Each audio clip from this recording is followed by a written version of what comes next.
ਸਲਾਮ ਨਮਸਤੇ ਸਤਿ ਸ੍ਰੀ ਅਕਾਲ। ਕੀ ਹਾਲ ਹੈ? ਠੀਕ ਹੋ? ਰੱਬ ਸੋਹਣਾ ਤੁਹਾਨੂੰ ਸਲਾਮਤ ਰੱਖੇ। ਜਿਹੜੀ ਤਾਕਤ ਹੁੰਦੀ ਹੈ ਨਾ, ਉਹ ਬਦਨੁਮਾਨ ਹੁੰਦੀ ਹੈ, ਕਰਪਟ ਹੁੰਦੀ ਹੈ। ਅਤੇ ਜਿਹੜੀ ਨਿਰੀ ਤਾਕਤ ਹੈ ਉਹ ਨਿਰਾ ਹੀ ਫਸਾਦ ਹੈ, ਉਹ ਨਿਰਾ ਹੀ ਗੰਦ ਹੈ, ਉਹ ਨਿਰੀ ਬਦਨੁਮਾਨੀ ਹੈ। ਅਸੀਂ ਪੁਰਾਣੀ ਮਜ਼ਹਬੀ ਕਹਾਣੀਆਂ ਵੀ ਸੁਣਨੇ ਹਾਂ ਔਰ ਤਾਰੀਖ ਵੀ ਪੜ੍ਹੀਏ ਤਾਂ ਇਹੀ ਨਜ਼ਰ ਆਉਂਦਾ ਕਿ ਜਿੱਥੇ ਜਿੱਥੇ ਅਤੇ ਜਦੋਂ ਇਨਸਾਨ ਨੇ ਬੇਪਨਾਹ ਤਾਕਤ ਉਹਨੇ ਲੈ ਲਈ ਨਾ, ਜਦੋਂ ਸਾਰੇ ਵਸਾਇਲ 'ਤੇ ਕਾਬੂ ਹੋ ਗਿਆ, ਉਹਦੇ ਕੋਲ ਡੰਡੀ ਪੱਟੀ ਵੀ ਬੰਦੇ ਹੋ ਗਏ ਅਤੇ ਦੌਲਤ ਵੀ ਆ ਗਈ, ਅਤੇ ਉਹਦੇ ਅੰਦਰ ਜਿਹੜਾ ਨਾ ਇੱਕ ਅਫਰੀਅਤ ਜਾਗ ਗਿਆ, ਉਹਦੇ ਅੰਦਰ ਫਿਰ ਨੇਕੀ ਖ਼ਤਮ ਹੋ ਜਾਂਦੀ ਹੈ। ਕੋਈ ਜਿਹੜੀ ਹਰ ਸ਼ੈ ਦੇ ਉੱਤੇ ਕੋਈ ਨਾ ਕੋਈ ਕਾਨੂੰਨ, ਕੋਈ ਨਾ ਕੋਈ ਕਦਗਨ ਹੁੰਦੀ ਹੈ ਨਾ ਜੀ, ਕੋਈ ਹਦੂਦ ਹੁੰਦੀਆਂ ਨੇ ਕਿਸੇ ਉੱਤੇ,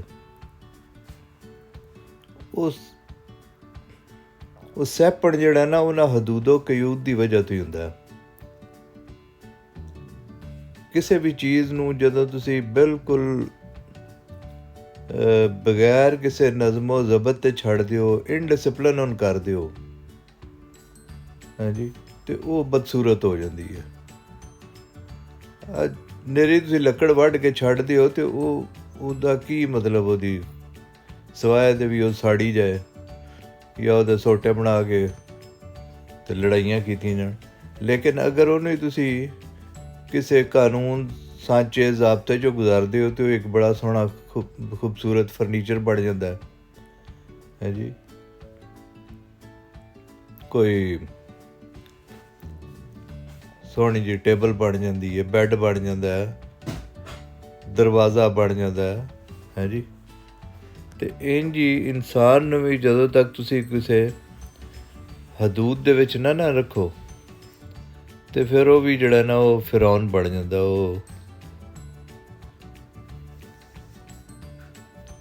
ਉਹ ਇਨਸਾਨਾਂ ਦੀ ਜ਼ਿੰਦਗੀ ਨੂੰ ਬਦਸੂਰਤ ਕਰ ਛੱਡਦਾ।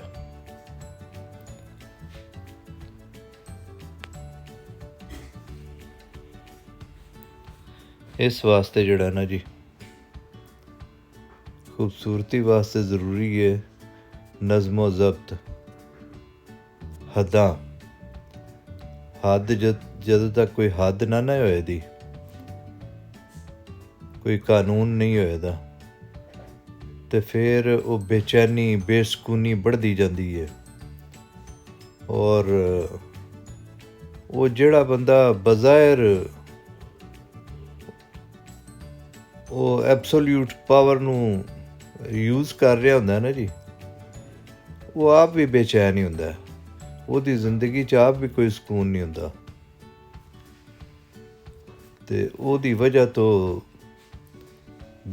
ਬੇਸ਼ੁਮਾਰ ਲੋਕਾਂ ਦੀ ਜ਼ਿੰਦਗੀਆਂ ਵੀ ਬੇਸਕੂਨ ਹੋ ਜਾਂਦੀਆਂ ਨੇ। ਇਹ ਅੱਗੇ ਅਸੀਂ ਪੜ੍ਹਦੇ ਸੀ, ਹੁਣ ਅਸੀਂ ਵੇਖਦੇ ਹਾਂ ਪਏ ਉਹ ਮੁਲਕ ਜਿਨ੍ਹਾਂ ਦੇ ਵਿੱਚ ਕੁਝ ਤਬਕਾਤ ਜਿਹੜੇ ਨੇ ਉਹਨਾਂ ਦੇ ਕੋਲ ਐਬਸੋਲਿਊਟ ਪਾਵਰ ਹੈ, ਜਾਂ ਕਿਸੇ ਇੱਕ ਫਰਦ ਕੋਲ ਹੈ ਜਾਂ ਚੰਦ ਅਫਰਾਦ ਕੋਲ ਹੈ। ਜ਼ਾਹਿਰ ਇੱਕ ਕੋਲ ਤਾਂ ਨਹੀਂ ਹੁੰਦੀ, ਉਹਨੇ ਵੀ ਇੱਕ ਟੋਲਾ ਬਣਾਇਆ ਹੁੰਦਾ ਅਤੇ ਉਹ ਮਿਲ ਕੇ ਉਹ ਸਾਰੇ ਉਸ ਪਾਵਰ ਨੂੰ ਇੰਜੋਏ ਕਰ ਰਹੇ ਹੁੰਦੇ ਨੇ, ਇੰਜੋਏ ਖਾਕ ਕਰ ਰਹੇ ਹੁੰਦੇ ਨੇ, ਆਪਣੀ ਜਹੰਨਮ ਕਮਾ ਰਹੇ ਹੁੰਦੇ ਨੇ।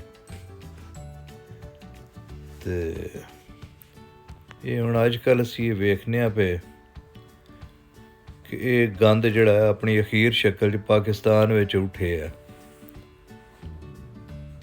ਰਾਜਵਾੜੇ ਬਣੇ ਪਏ ਨੇ ਅਤੇ ਥਾਂ ਫਿਰੌਨ ਬੈਠੇ ਨੇ।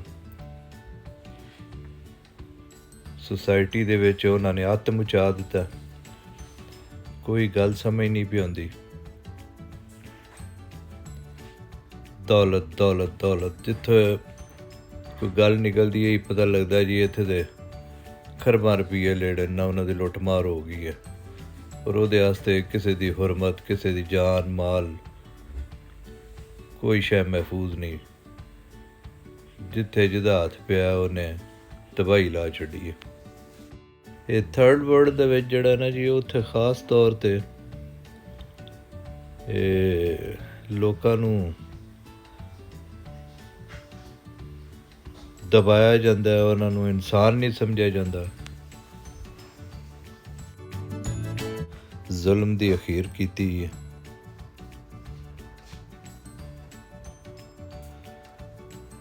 ਹੁਣ ਪਾਕਿਸਤਾਨ ਦੇ ਵਿੱਚ ਤਾਂ ਕਤਲ ਗਾਰਤਗਰੀ ਸ਼ੁਰੂ ਹੋ ਗਈ ਹੈ ਨਾ ਜੀ, ਕਿ ਹਕੂਮਤ ਨੂੰ ਜਿਹੜਾ ਨਾਪਸੰਦ ਹੁੰਦਾ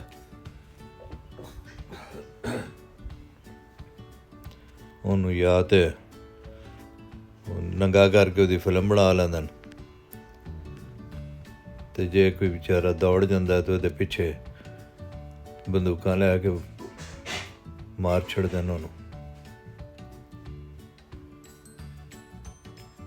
ਕੋਈ ਵਹਿਸ਼ਤ, ਕੋਈ ਅਸੇਬ ਛਾ ਗਿਆ ਸਾਡੇ ਮੁਲਕ ਦੇ ਉੱਤੇ।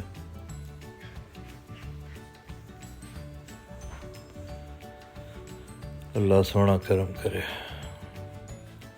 ਇਹ ਜਿਹੜੀ ਹਰਾਮ ਦੀ ਦੌਲਤ ਹੈ ਨਾ ਜੀ, ਹਿਰਸ ਹਵਸ ਹਰਾਮ, ਤੇ ਕਿਸੇ ਹੱਦ, ਕਿਸੇ ਲਿਮਿਟੇਸ਼ਨ ਨੂੰ ਕਬੂਲ ਨਾ ਕਰਨਾ, ਖੁਦਾ ਬਣਨੇ ਦੀ ਖਾਹਿਸ਼, ਇਹ ਜ਼ਮੀਨ ਦੇ ਉੱਤੇ ਫਿਤਨਾ ਫਸਾਦ ਦੀ ਸਭ ਤੋਂ ਬੜੀ ਵਜ੍ਹਾ।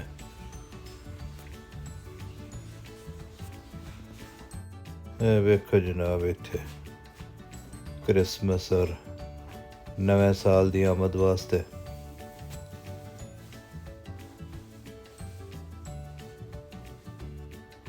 ਰੰਗ ਰੋਸ਼ਨੀਆਂ ਦਾ ਨੂਰ, ਰੌਣਕ।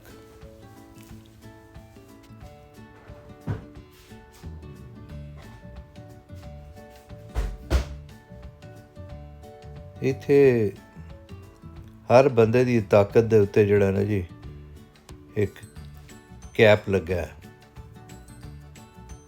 ਹਰ ਬੰਦਾ ਨੂੰ ਪਾਬੰਦੇ ਕਾਨੂੰਨ ਕੀਤਾ ਗਿਆ ਹੈ। ਇਸ ਵਜ੍ਹਾ ਤੋਂ ਇੱਥੇ ਅਮਨ, ਅਮਾਨ, ਸਕੂਨ, ਸ਼ਾਂਤੀ ਤੇ ਖੁਸ਼ਹਾਲੀ ਹੈ। ਤੇ ਇਹ ਰੱਬੀ ਕਾਨੂੰਨ ਵੀ ਇਹੀ ਹੈ ਕਿ ਜਿੱਥੇ ਅਦਲ ਹੋਏਗਾ ਉਹ ਮੁਆਸ਼ਰੇ ਖੁਸ਼ ਔਰ ਖੁਸ਼ਹਾਲ ਹੋਣ ਦੇ,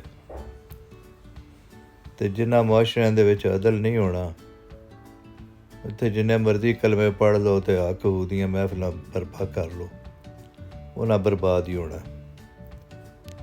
ਇਨਸਾਫ ਪਹਿਲੀ ਸ਼ਰਤ ਹੈ।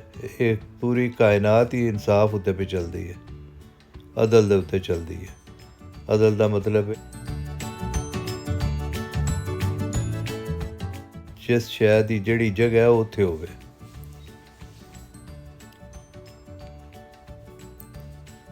ਤੇ ਸਾਡੇ ਮੁਲਕ ਵਿੱਚ ਬੇਹੁਨਰ ਹੁਨਰਮੰਦਾਂ ਦੀ ਥਾਂ ਤੇ ਜਾ ਬੈਠਣ ਤੇ ਹੁਨਰਮੰਦ ਸਾਰੇ ਜ਼ਲੀਲ ਹੋ ਗਏ।